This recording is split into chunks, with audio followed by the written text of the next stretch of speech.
Le Coran dit qu'Allah a révélé la Torah et l'Évangile. Sourate 3, versets 3 à 4. Il a fait descendre sur toi le livre avec la vérité, confirmant les livres descendus avant lui. Et il fit descendre la Torah et l'Évangile auparavant, en tant que guide pour les gens. Donc Allah a fait descendre la Torah et l'Évangile comme guide pour l'humanité. Bon à savoir, parce que je fais partie de l'humanité et que j'aime être guidé, j'ouvre donc l'Évangile. Et je trouve qu'il contredit le Coran sur les enseignements de base sur Jésus. Par exemple, dans Marc 9, verset 31, Jésus dit à ses disciples, et il leur dit, « Le Fils de l'homme sera livré entre les mains des hommes. Ils le feront mourir, et 3 jours après qu'il aura été mis à mort, il ressuscitera. » Dans Marc 10, verset 45. « Car le Fils de l'homme est venu, non pour être servi, mais pour servir, et donner sa vie comme la rançon de beaucoup. » La plupart des musulmans sont convaincus que ces versets, et bien d'autres de l'Évangile, contredisent ce que dit le Coran, dans la sourate 4, verset 157. Nous avons vraiment tué le Christ, Jésus, fils de Marie, le messager d'Allah. Or, ils ne l'ont ni tué ni crucifié. Mais ce n'était qu'un faux semblant. Et ceux qui ont discuté sur son sujet sont vraiment dans l'incertitude. Ils n'en ont aucune connaissance certaine. Ils ne font que suivre des conjectures, et ils ne l'ont certainement pas tué. Donc Allah dit qu'il a révélé l'Évangile. Mais les musulmans insistent sur le fait que l'Évangile que nous avons maintenant contredit le Coran. Quelle conclusion sommes-nous censés en tirer? C'est qu'Allah et Mohammed ne savent pas de quoi ils parlaient? Non. Nous sommes censés conclure que l'Évangile a été falsifié. Mais conclure que l'Évangile a été falsifié soulève des questions évidentes. Qui a falsifié l'Évangile? Quand l'Évangile a-t-il été falsifié? Où l'Évangile a-t-il été falsifié? Comment l'Évangile a-t-il été falsifié? Pourquoi l'Évangile a-t-il été falsifié? Vous pouvez poser ces questions à 20 érudits musulmans différents, et vous obtiendrez 20 groupes de réponses différentes. Et la raison pour laquelle vous obtiendrez 20 groupes de réponses différentes, de 20 érudits musulmans différents, est qu'aucun de ces érudits musulmans ne va au Coran pour trouver les réponses. Vous voyez, selon le Coran, personne ne peut changer les paroles d'Allah. Sourate 6, versets 114 à 115. Chercherai-je un autre juge qu'Allah, alors que c'est lui qui a fait descendre vers vous ce livre bien exposé? Ceux auxquels nous avons donné le livre savent qu'il est descendu avec la vérité venant de ton Seigneur. Ne sois donc point du nombre de ceux qui doutent. Et la parole de ton Seigneur s'est accomplie en toute vérité et équité. Nul ne peut modifier ses paroles. Il est l'audient, l'omniscient. Sourate 18, verset 27. Et récite ce qui t'a été révélé du livre de ton Seigneur.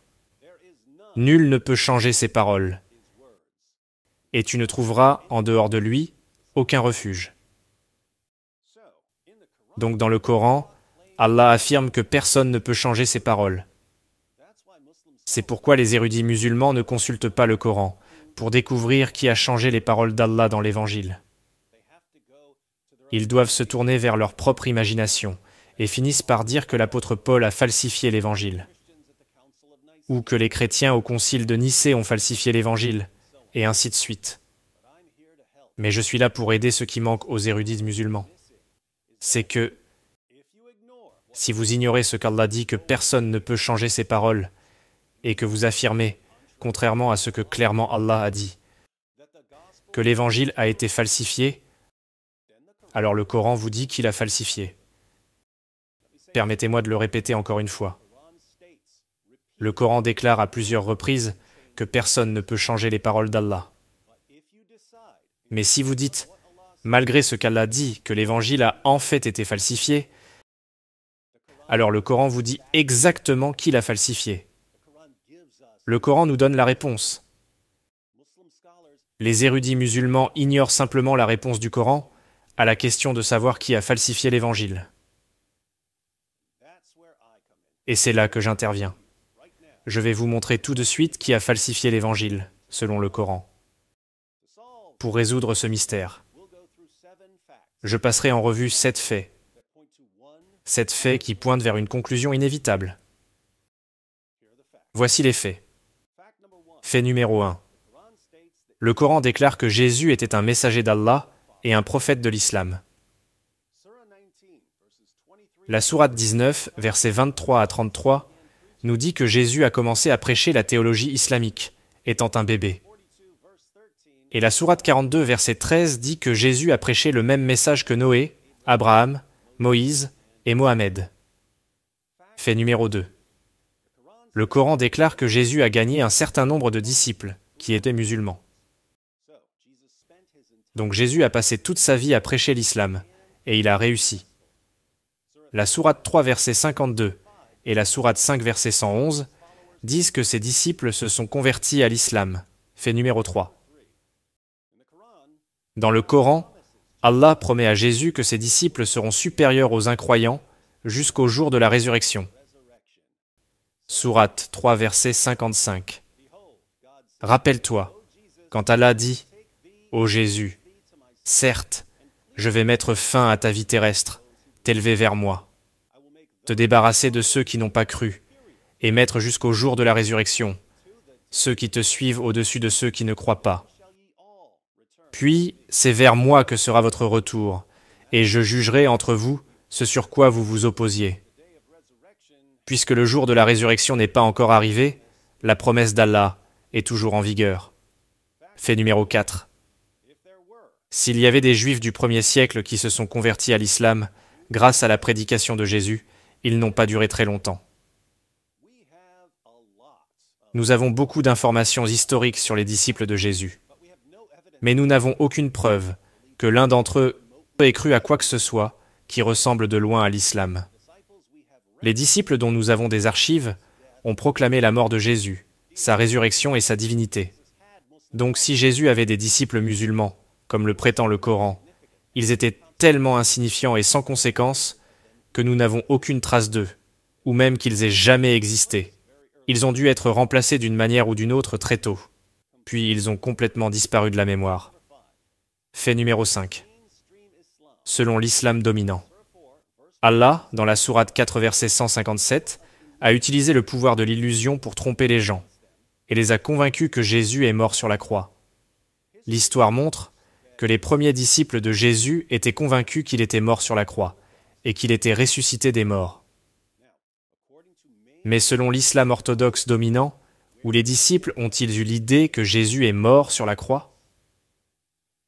Ils ont eu cette idée en provenance d'Allah, qui a trompé les gens pour leur faire croire que Jésus a été crucifié. Allah a miraculeusement déguisé quelqu'un d'autre, l'a fait ressembler à Jésus. Puis cette autre personne a été crucifiée. Et Allah, par le pouvoir de l'illusion et de la tromperie, a fait croire aux gens que c'était Jésus. Donc lorsque nous ouvrons l'évangile que nous avons, et que nous lisons à propos de Jésus mourant sur la croix, cette croyance ne vient pas de l'apôtre Paul. Cette croyance ne vient pas des dirigeants chrétiens du concile de Nicée. Cette croyance vient d'Allah. Fait numéro 6. Le Coran déclare qu'Allah a aidé à propager le christianisme. Une fois qu'Allah a réussi à tromper d'innombrables personnes, les trompant en leur faisant croire que Jésus est mort sur la croix, il a travaillé avec diligence pour aider les chrétiens à diffuser leur message. Sourate 61, verset 14. Ô vous qui avez cru, soyez les alliés d'Allah, à l'instar de ce que Jésus, fils de Marie, a dit aux apôtres. Qui sont mes alliés pour la cause d'Allah? Les apôtres dirent, nous sommes les alliés d'Allah. Un groupe des enfants d'Israël crut, tandis qu'un groupe nia. Nous aidâmes donc ceux qui crurent contre leur ennemi, et ils triomphèrent. Ce verset nous dit qu'Allah a aidé les disciples de Jésus contre les Juifs qui l'ont rejeté, et que ces disciples sont finalement devenus, avec l'aide d'Allah, prédominants. Les seuls chrétiens qui ont pris le dessus sur les autres étaient des chrétiens qui croyaient en la mort, la résurrection et la divinité de Jésus, qui sont toutes pourtant de fausses doctrines, selon l'islam orthodoxe dominant. Donc si ces chrétiens sont devenus dominants, grâce à la puissance d'Allah, nous ne pouvons que conclure qu'Allah a aidé à propager un message falsifié.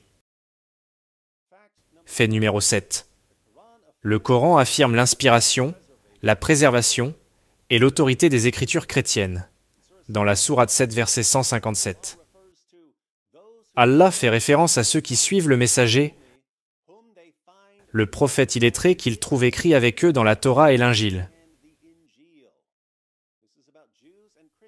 Il s'agit de juifs et de chrétiens qui lisent soi-disant Mohammed dans la Torah et l'Évangile, qui sont avec nous.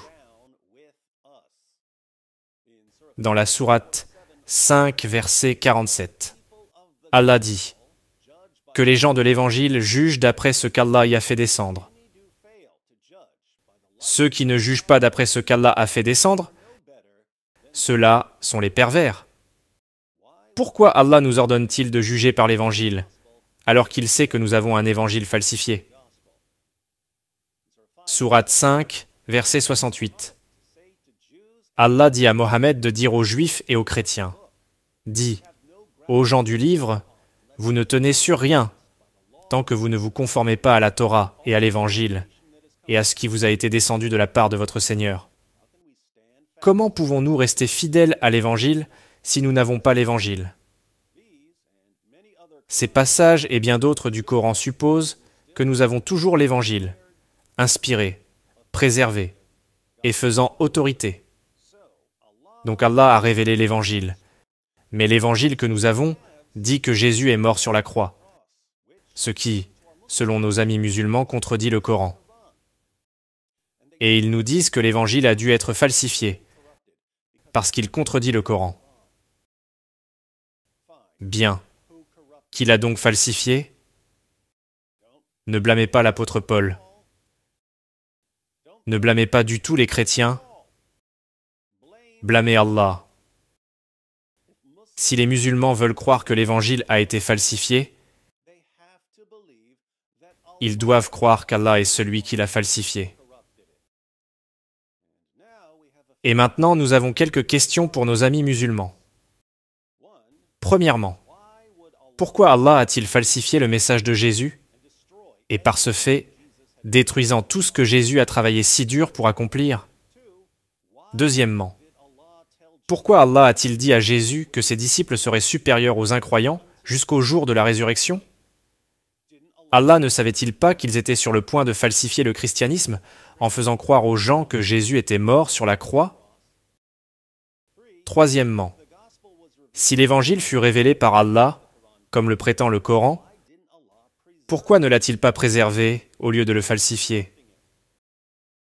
Quatrièmement, une fois que l'Évangile fut falsifié par Allah, pourquoi Allah a-t-il aidé les chrétiens à propager cet Évangile falsifié au lieu de corriger? Cinquièmement, si l'Évangile a été falsifié au 1er siècle par Allah lui-même, pourquoi Allah a-t-il ordonné aux chrétiens de l'époque de Mohammed de juger par ce livre falsifié? Sixièmement, si Allah trompe les gens qui suivent ses prophètes, comme il a trompé les disciples de Jésus, comment les musulmans savent-ils qu'il ne les trompe pas en ce moment? Septièmement, puisque le message de Jésus a été falsifié par Allah, qu'est-ce que Jésus a finalement accompli selon l'islam? Puisque ses disciples ont fini par prêcher un faux message, tout cela grâce à Allah. En mettant tout cela ensemble, nous avons résolu le mystère. Et nous savons maintenant qui a falsifié l'Évangile, quand il a falsifié l'Évangile, comment il a falsifié l'Évangile, et pourquoi il a falsifié l'Évangile. Voici ce qui s'est passé. Allah a envoyé Jésus aux enfants d'Israël.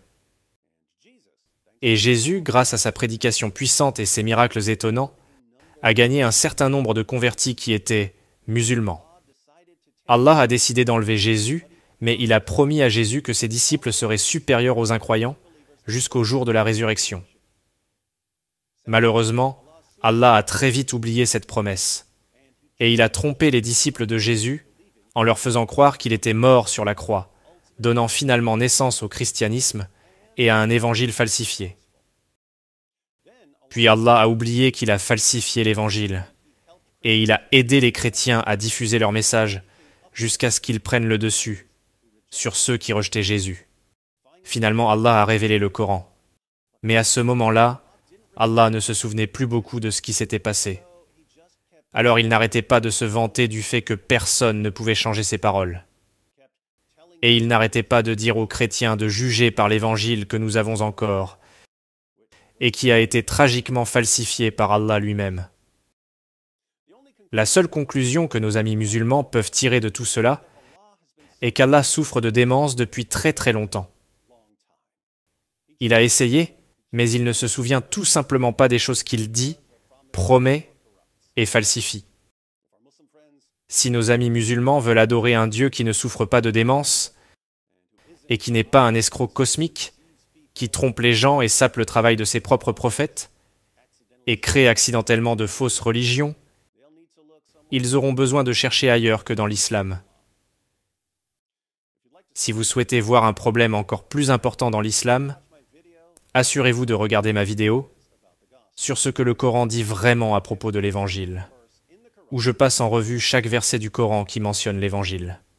Spoiler alerte. Il n'y a pas un seul verset dans le Coran qui soit en accord avec ce que disent les érudits musulmans à propos de l'Évangile.